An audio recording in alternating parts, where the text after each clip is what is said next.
Lisa has creatively woven into the meditation the text that is ours for the day. It is that opening word of the great story of the scriptures in Genesis 1. So I will read again so that you can hear these ancient words and receive their wisdom. In the beginning, when God created the heavens and the earth was a formless void, and darkness covered the face of the deep, while a wind from God swept over the face of the waters. Then God said, "Let there be light." And there was light. And God saw that the light was good. And God separated the light from the darkness. And God called the light day, and the darkness he called night. And there was evening, and there was morning, the first day. The first day. And it goes on. And if you read this chapter, there's a kind of a refrain that keeps popping up. And it is, and it was good. And it was good. So this creation stuff, this physical world that we live in, and it was good. This is the Word of God. All of creation speaks God's holy word, and the scriptures refine that and focus that for us. May these words resonate with our spirits, and may their truth point us in the directions we need to go with our lives. Thanks be to God for the goodness of this day and of this creation. So, have you ever, and I know that you have you ever met someone for the very first time, never laid eyes on them before, met him for the first time, and just felt immediately as if you had known him or her all of your life? I'm not talking about singles bars here. I'm talking about that kind of deep connection that happens sometimes with a perfect stranger, and you sense, I have known this person. I feel known by this person.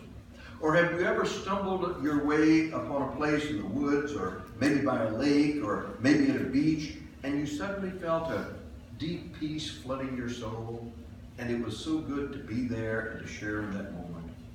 Is there a certain flower whose scent somehow sets off an inner alarm clock and jangles your heart into full awakening? A rose does that for me. And every once in a while, and I'm overdue for doing it, I get a dozen roses and take them home to Suzanne because she likes them too, and we both sort of hover over the vase and smell them and enjoy the scent of those beautiful creations. What's going on there? Have you ever come to a tree that sings to you beneath its branches and whispers in the ear of your soul and invites you to lie down in its shade? Well, there's some Celtic folklore, you know, the Celts, the Irish, some Celtic folklore that attempts to explain this kind of magic as if magic could ever be explained or should be explained, and it goes like this. Now pay attention, this is important, I think. Long ago, says this Celtic lore, when the earth was formed, much of the prehistoric muck and mud lay undisturbed for millions of years. Gook upon gook, sediment upon sediment, scrunched up with other sediment, mineral molecules mired in primordial mash. And there they stayed for millennia upon millennia, snuggled, spooning, nestled, cuddled, in a long-term tryst that makes a 50-year-old marriage seem like a one-night stand. And then this folklore goes on to say that when you spend that much time pressed together, whether you're cuddling on a tectonic plate or on a Posturepedic, you're going to get to know each other pretty well. You can count on it. Your molecules are going to develop a deep and meaningful relationship so that when magma life and tectonic shift and continental drifts start happening and all of that muck and all of that mud marriages got broken up, the molecules that had been so together, it continued to remember. Now later on in Earth's history, life formed from this mud and from this muck. Plants and animals began to take shape.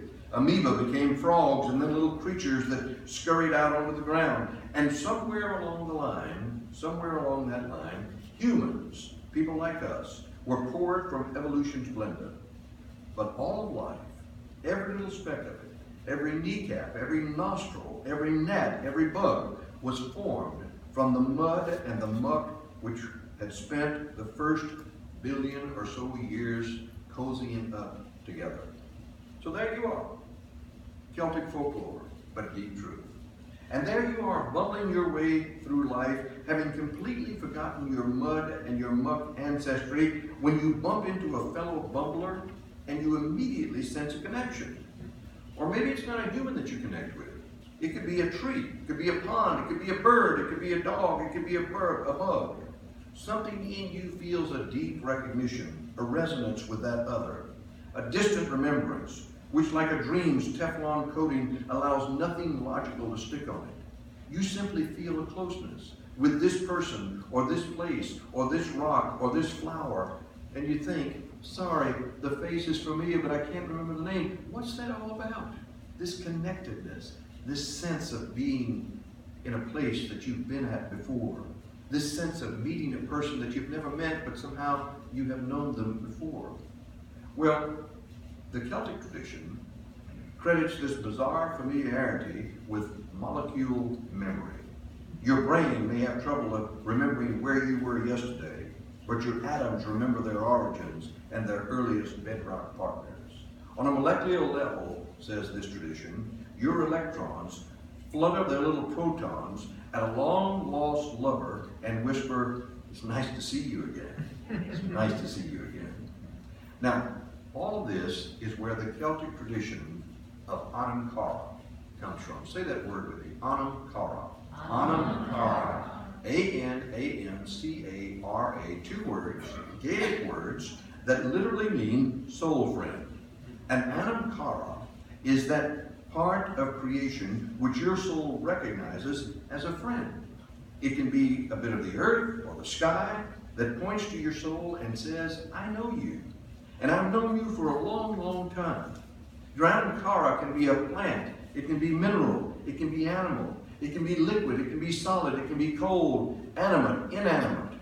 It's the part of creation that welcomes you to the table and says, you got a place here in this world, sweetheart. You belong. You are authorized. Your Anam Cara is most likely to be an object or a locale or a creature or a person through which God can speak to you most clearly. And let me tell you, it is good to pay attention to your Anam Cara. It really is. Can there be more than one Anam Cara? Oh yeah. There can be legions of them, but one is sufficient. If you have enough luck of the Irish to stumble upon that one, you be wise to toast it and to treat it with respect, the kind of respect an ancient ancestor deserves. It's your gift. It's a sacred gift. It's a gift that reminds you that you're not alone. It's a gift that points you to the understanding that, number one, we're all connected. Peace pole, flags of many nations out here, we are all connected. It's a gift that reminds you that we're all integral parts of this one vast, terrifying universe that we call our home. Anam Cara. In the beginning, and in the now, we are connected. Suzanne and I have a wonderful friend named Howard Hanger, and he is the minister of Jubilee Community in Asheville, North Carolina. And not too long ago, when we were at our place in the mountains, Howard and a friend of his came and joined us for dinner, and we sat out on our deck, which is a beautiful view, and when the weather's right, it is absolutely a magical experience. And we looked out at the Black Mountains at Mount Mitchell, the highest point in the eastern United States, and we ate our meal and we visited with one another. And Howard said, look at this, and there was so much to look at. He said there's so much more going on than we're ever aware of. So much more going on. So last Sunday, a paltry, compared to an LSU football game or the Saints game today in the Superdome, a paltry little gathering of people gathered out here on the corner of a lot and planted a peace pole. Put it in the ground, cemented that sucker in so nobody can take it away, and made connections. We're saying we are in this thing together called life. We all are on this ride together. We all belong on this spaceship we call our universe. Some of you are probably Sunday New York Times readers. I am sometimes. I love the New York Times. I think it has some of the finest writing that any newspaper has ever produced. It has some of the most brilliant minds that are offering opinions. If for nothing else, get the New York Times sometime and read just the obituaries and the wedding announcements. It's worth the cost of the Sunday paper. It really is a hoot to read those. Well, the New York Times is something that I don't read every day because I don't know that I could take it. I don't have time to read it every day. I read it just enough to sort of stay up with what's going on in this world. And I wonder sometimes if I should even read the New York Times, or if I should read the Morning Advocate, because does it really produce and print the news that is worthy of our notice? I mean, when's the last time you saw a headline that said, "The sun came up today," or "Still enough clean air to breathe," and then wrote about that to celebrate it?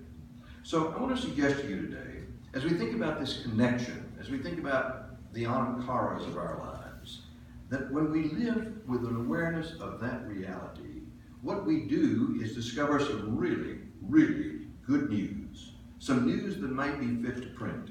Like this: millions, literally millions of birds all over the world are now waiting for their offspring to mature before they begin their migrations thousands of miles into the warmer climates of the south. Or the migration of monarch butterflies, called by botanists one of the most spectacular natural phenomenon of the world, is going to begin very shortly. And billions of stars, though we can't see them because of the light pollution of a city, are going to shine in the sky tonight. And the full solar eclipse, which cut a swath through the United States last several days ago, still has countless human beings standing in awe of that event. And that there are tens of thousands of people all over this country who are coming to Texas or to Florida to help people who've been victimized by the wrath of Mother Nature in Irma and Harvey. In the United States alone, it's estimated there are over 600,000 new books published every year. That's news fit to print, I think. There's a seat in the public schools for every child in the United States. At least 63 countries in this world offer universal health care to all of their citizens, including China and most of the countries in Europe. And there are billions of flowers that are blooming right now somewhere on this planet. And UNICEF estimates that today there will be 350 precious little babies born in this world. On each and every day, millions, untold millions of people around the world laugh and hug and share love and offer forgiveness and compassion. Now, folks, that's news that is fit to print. And when we get in touch with the deeper connections that unite us all, we become sensitized to those pearls of good news that are all around us. And then we celebrate this life. We celebrate this life.